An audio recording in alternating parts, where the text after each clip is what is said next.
né? Como a Rafa falou, talvez sou artista, sou cantora, sou atriz, sou militante do coletivo Pajeú, sou militante do PSOL, da corrente APS, sou uma mulher negra do interior do Pará, né? Tenho muito orgulho de ser da Amazônia,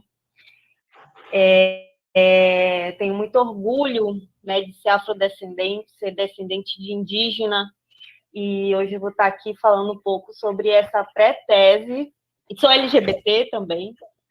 Estou aqui para falar um pouco, né, dessa pré-tese que se divide em 71 partes, né, como o companheiro anteriormente falou, é grande, né, mas não tanto quanto a gente queria, né, Rafa, porque nossos sonhos são muitos, né, e vou estar aqui apontando sobre a tese 1, a tese, né, sendo um pouco mais didática, como educadora que eu sou, né, e na tese 7, né, justamente vem falar sobre tudo o que o companheiro anteriormente falou em relação a toda essa desigualdade, né, gerada pelo capitalismo e gerada por um Estado, né, que não serve como o Marx dizia, né, e parabéns ao Marx, que fez aniversário anteontem, né, que o Estado moderno nada mais é do que um comitê,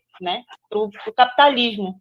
E o Bolsonaro, com o seu ultraliberalismo, ele vem provando, né, claramente, não que os outros não provassem, mas vem cada vez mais intensificando, né, essa perspectiva de que esse Estado brasileiro moderno ele serve, né, ao capitalismo.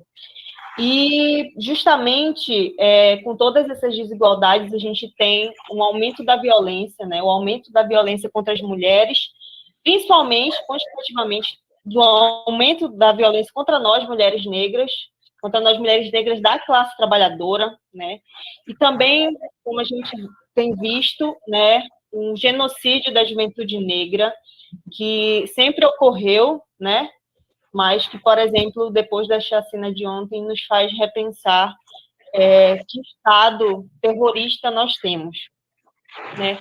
Além disso, também a gente tem o genocídio já histórico, né, da população indígena do nosso país, e justamente também que entendamos que nosso país é o país que mais mata LGBTQIA+, no mundo. A gente nunca pode lançar mão dessa perspectiva, porque a gente precisa lutar contra todas essas opressões, né, que inclusive afetam diretamente a classe trabalhadora, porque nós somos da classe trabalhadora.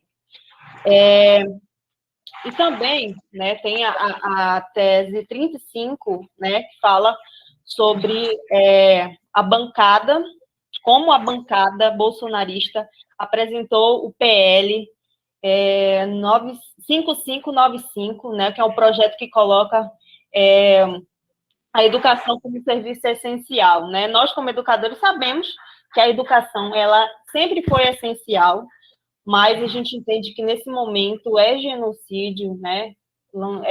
Colocar as nossas crianças nas escolas, nossos educadores, nossos profissionais da educação, nesse momento, né, caótico, a gente não tem como fazer isso, né? Também a tese 36, ela vai falar sobre a recuperação das condições legais da candidatura do Lula, que anteriormente o companheiro falou, que é uma vitória democrática, ainda que a gente tenha toda a nossa crítica, né, ao governo petista. E a 41 vem falar dos setores à esquerda, dentro mesmo do PSOL, que se veem pressionados a abdicar de suas candidaturas próprias em nome de uma frente liderada por Lula. Né? Essa bipolarização, essa polarização entre Bolsonaro e o Lula, a gente entende como algo extremamente danoso à nossa democracia, e como a Berna falou, né, no começo, a gente não pode abdicar de uma candidatura própria, e principalmente, não só isso, mas a gente não pode abdicar de um projeto, né, democrático, popular, de esquerda de verdade, né? E a gente precisa ser radical. Então, por isso, a gente, no primeiro turno, precisa propor uma chapa, precisa propor candidato à presidência. E, na verdade, gente, é muita coisa, né? Estou tentando dar uma resumida. E também, como o companheiro falou anteriormente, na tese 46, fala que o pessoal precisa ter mobilização social, né?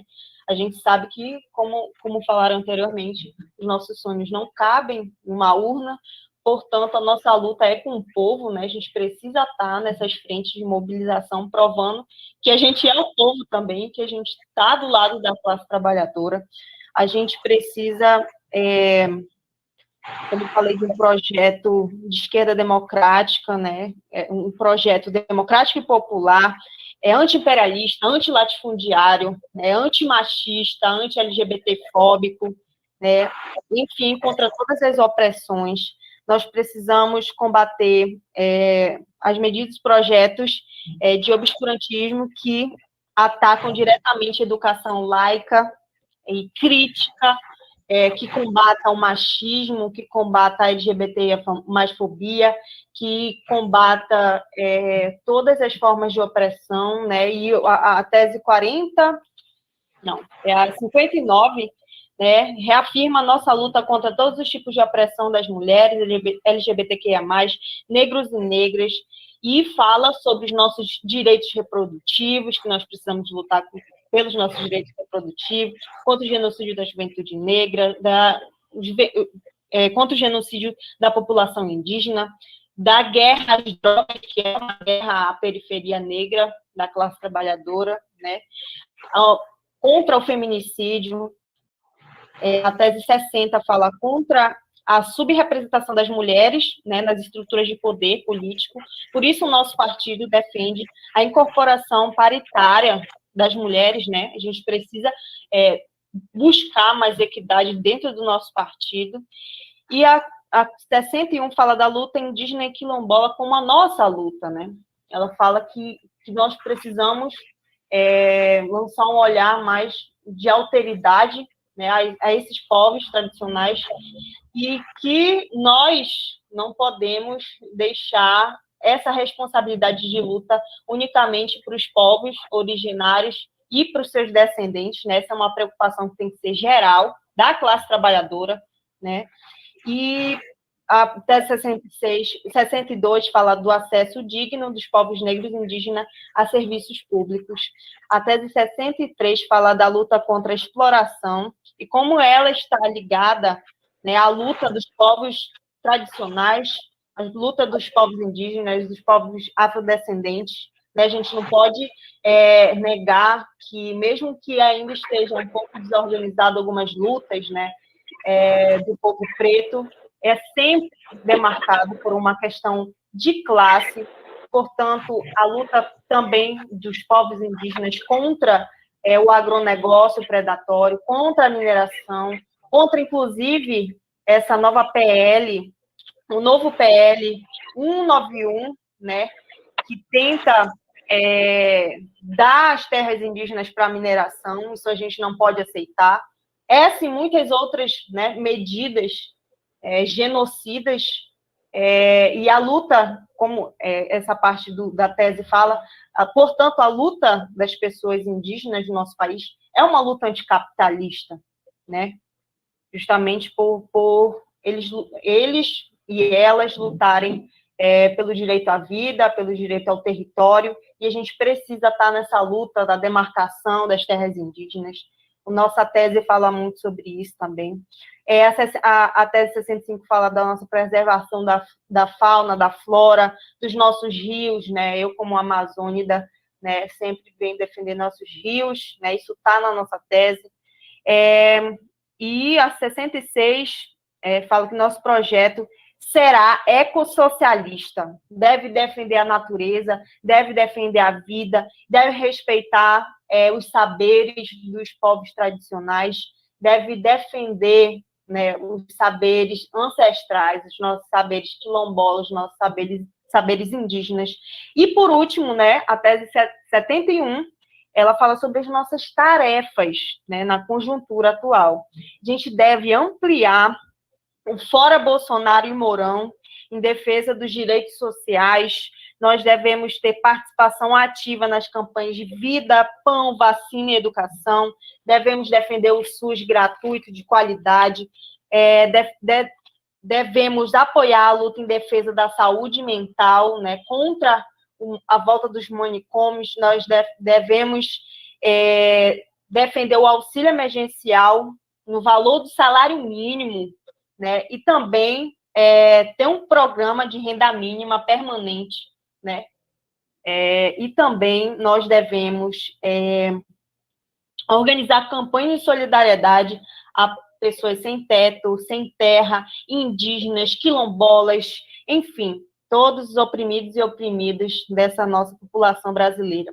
Construir e participar de campanhas contra o feminicídio que vem aumentando nessa pandemia. Defender o serviço público contra a reforma administrativa e pela derrubada do teto de gastos. E nós, por último, né, o que está na nossa tese, nós, quando tudo isso passar, depois de todas essas lutas travadas pela vacinação, que está muito lenta, nós devemos voltar às ruas. Nós devemos nos unir, né, com toda a população, com todo o povo brasileiro, e devemos voltar para as ruas e derrubar esse governo genocida, derrubar Bolsonaro e Mourão, que vem cada vez mais se mostrando, né, neofascistas, né, que vem mais mostrando que esse Estado democrático, moderno, né, na verdade, é um comitê do capitalismo, e essa luta vai ser de todos nós, da classe trabalhadora, né? Nós, mulheres, homens, brancos, negros, indígenas, quilombolas, LGBTs, toda a nossa classe trabalhadora, tão diferente, né? A nossa classe trabalhadora, ela não é nada homogênea, ela tem várias demandas, né? 2 minutinhos para concluir. Então, venho aqui pedir para que vocês deem uma lida nessa pré-tese. A gente acho que tem algumas coisinhas que a gente ainda precisa mexer, né? E como a gente sabe que o nosso partido ele tem uma demanda coletiva, a gente precisa que essa tese seja construída por várias mãos, né? Por várias mãos de várias cores, de vários gêneros, de várias sexualidades, de vários territórios, de várias crenças, e, enfim, a gente precisa derrubar esse governo. E o pessoal que ousa lutar, ele vai conseguir fazer isso, né? Mas não sozinho, é com a união de toda a população que está empobrecendo, né, cada vez mais, que está com a insegurança alimentar, que está desempregada ou que está sendo explorada, né? Os nossos entregadores, os nossos Ubers, né? Toda essa população que está entrando cada vez mais na miséria, né? Mesmo sendo um país que produz tanto alimento, né? Então, a gente está aqui, né? A gente precisa, como a companheira anteriormente falou, precisa estar unida, né? E a gente vai sim, eu tenho esperança, né? Eu ouso esperançar que a gente vai derrubar esse governo e que futuramente a gente vai derrubar esse sistema capitalista explorador da natureza, né? Da nossa mão de obra, né? Dos nossos povos tradicionais. Então, ousando lutar, nós sim venceremos.